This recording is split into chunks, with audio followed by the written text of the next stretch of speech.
the next generation of photochromics.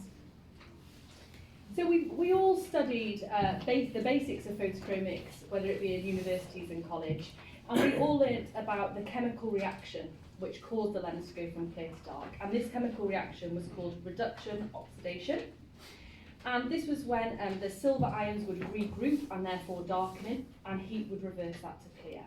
And this was the technology that Corning's glass used in the 1960s when they produced the first glass photochromic lens. And it's what Transitions used in the 90s when they moved that technology onto plastic. But things have changed since then, and the modern day photochromic wearer has changed. 34% say that the priority of their photochromic lenses needs to be protection. So they want that UV and blue light protection. But they also want a lens that goes dark. They want a lens that responds quickly. They want long-lasting performance, and they want indoor clarity. So it's fair to say that they're demanding. So when photochromic manufacturers are developing these lenses, they have to take all of this into consideration. And they all impact each other. For example, we could take a lens very, very dark, but therefore the reaction speed wouldn't be as quick. So that balance is priority. Now in this lecture I'm going to be talking about two things, which is photochromism, which is the manufacturing process. So we're going to be looking at the matrix and the dyes. And then also looking at light management, so we look at how we can serve our patients beyond correction. So first of all is, how do we make photochromics? Well, there's many components to a photochromic lens. There's the manufacturing process, there's the lens material or matrix, and then there's the photochromic dyes themselves. So I'm going to start off by talking about the photochromic dyes, or the molecules. And this is when I wish I listened a little bit more in chemistry. So do bear with me here. But the photochromic molecules are the most, arguably one of the most important things of the lens, because they control both the depth of tint, the colour, the fade back. And every manufacturer has a particular choice when it comes to their photochromic molecules. They're also very heavily protected by patents. And just to put that into context, the extractive polarized, which is one of the newest innovations, has got over 400 patents protecting those dyes. So it's next level stuff. I certainly wouldn't want to be the person who's filing those patents. And with everything, the evolution of the photochromic dyes has come a long way. So it's not just the length of the name that's developed, but the dyes have become faster and darker over time, to really change the game when it comes to photochromics. If we think back what they were in the 90s or in the 60s, they're very much different to what they are now. And how do they work? Does anybody have any idea how they work? Is it a bit of witchcraft, or anybody have sort of a picture in their head of how they work? No, that's all right, I can explain it. Just like to ask. So I always imagine it as a photochromic molecule is sat at a right angle, and once UV light comes through, the central carbon atom will break and the molecule will lie completely flat, and it's that flat form that's tinted. So whenever we're talking about photochromics, we're talking about this consistent change within the structure of the molecule, which goes from a clear state, UV light comes in, breaks that central carbon atom, and then the molecule lies completely flat, and it's that flat form that's tinted. Anybody have any idea of what draws it back to a clear state? So what closes that molecule again? Heat, yeah, perfect. So heat is what closes the molecule, which is why when we take our photochromics abroad, we have a constant battle between UV opening that molecule and tinting up, and heat trying to close it. And why patients say they always work really well in the cold, because you haven't got that constant battle. So as you can see there, the heat is what draws it back. And it's the molecules that controls the colour as well. So again, we've seen huge innovation in photochromic colours in recent years. So long ago the days where we just used to be able to offer a grey or a brown. Zeiss have got blue, Transitions have got sapphire, amethyst, emerald and amber. Amber and emerald, I think got those two mixed up. So there's a huge colour range, which again really does change the game. So not only have we been able to make dyes move faster and go darker, but we've also been able to expand that colour range. Now I'm sure you can appreciate that making a moving molecule and putting that onto a lens surface is quite a difficult thing. And this is when we talk about then the environment or the matrix that those molecules sit in. We need space for the molecules to reshape and reform, but we also want that durable, rigid, hard lens surface that is optically fantastic for our patients. So what Transitions have done and what other companies have done is they have created a nano-composite matrix, or as I like to call it, a honeycomb structure, which compromises of hard and soft spaces within the lens. So you can see here on the picture, and this is nanotechnology, so this is really zoomed in, but you can see that there's soft spaces for those molecules to reshape and reform, but then there's the hard areas of the lens to really keep that lens hard and durable for our patients. But how do you apply that onto a lens surface? So there's two main ways to apply it onto a lens surface, which can be in mass or on surface. In mass I'm going to talk about first, and this is generally used on your more standard index photochromics, so 1.5 and a 1.54. And it's where photochromic molecules are internally cast into the lens, so they're tipped into the mould and then they're baked.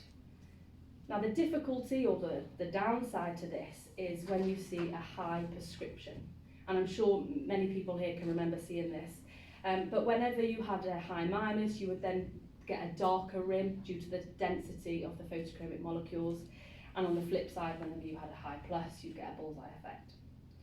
So a way to overcome this was by making sure that the technology was on surface, so it was a nice even layer.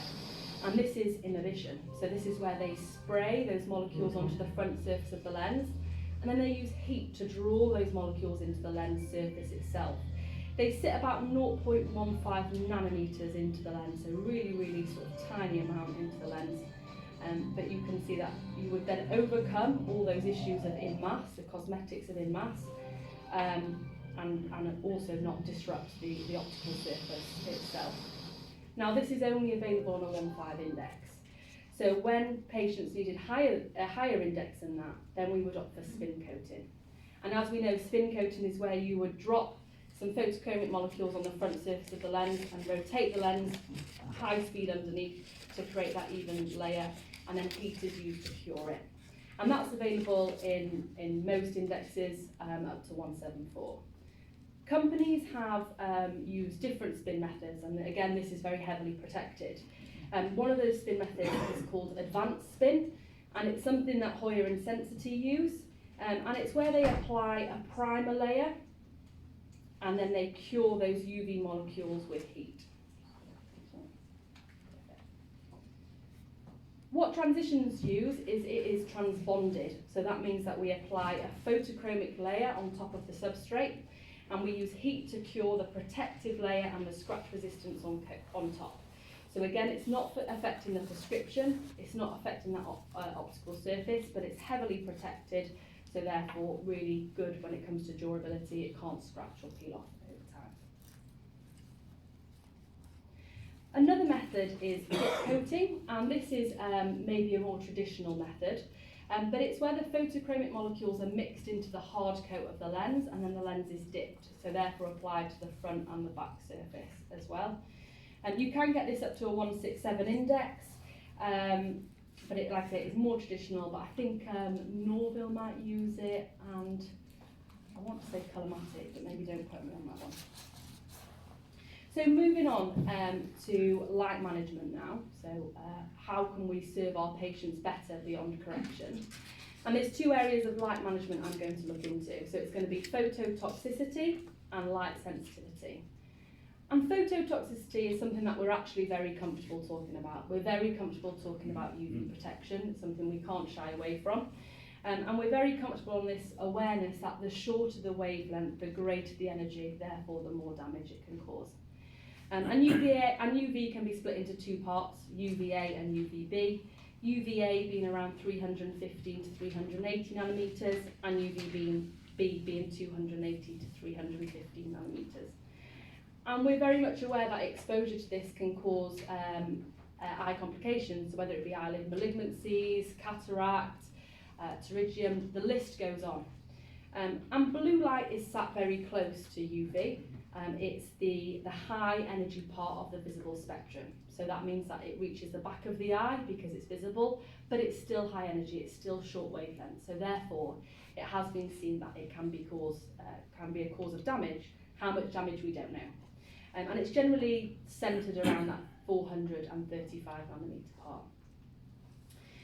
And our exposure to blue light varies from our age. So the younger we are, the more likely we are to receive damage from blue light.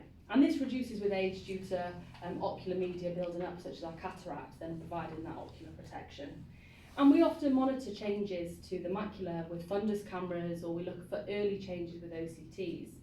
But whenever we're talking about blue light or phototoxicity and UV protection, we really need to back this up with a recommendation of protection, because that's what we're here to do, isn't it? We're here to provide eye protection, eye health, we're an eye health service.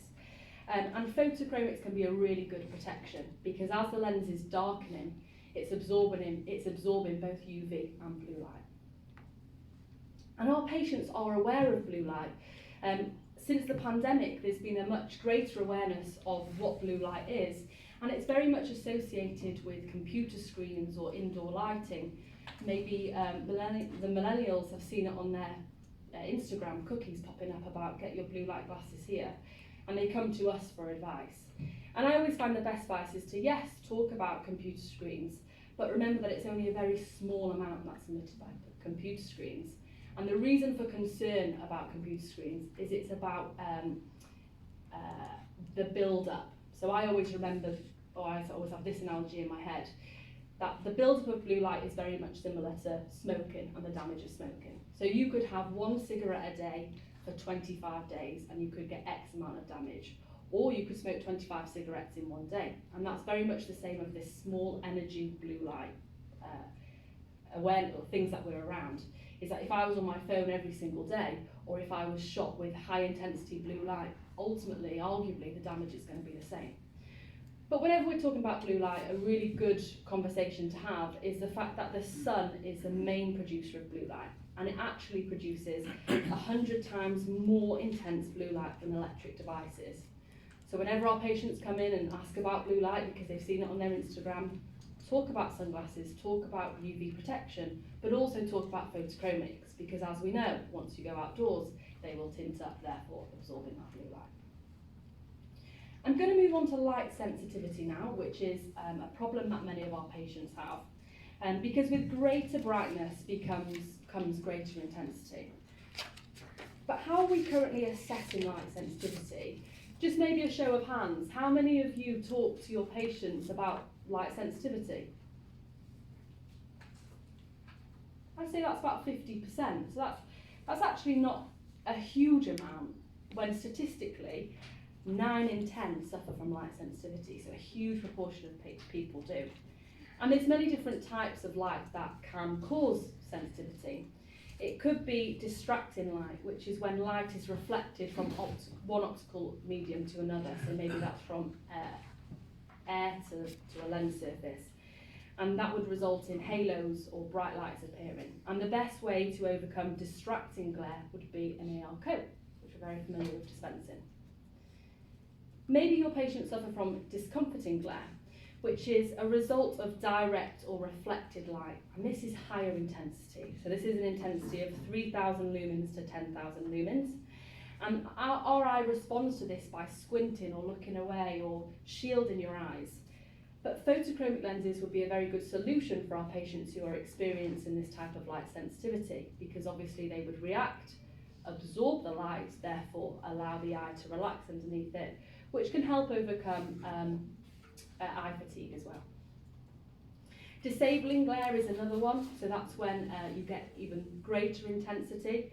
And it can actually block your vision and it can decrease the contrast. And this is more problematic in our older patients, mainly due to their cataract. And it would either be sort of a photochromic or sunglasses as a best solution for those with that increased intensity. The last type of glare is blinding glare, and that's when it really does stop us in our tracks. It's when we're driving along and that the sun hits the water and all of a sudden we can't see where we're going. And that is what really requires polarisation. So traditionally we would have opted for polarised sunglasses as the only cure for blinding glare. But now we have other options on the market, such as polarised photochromics available as well.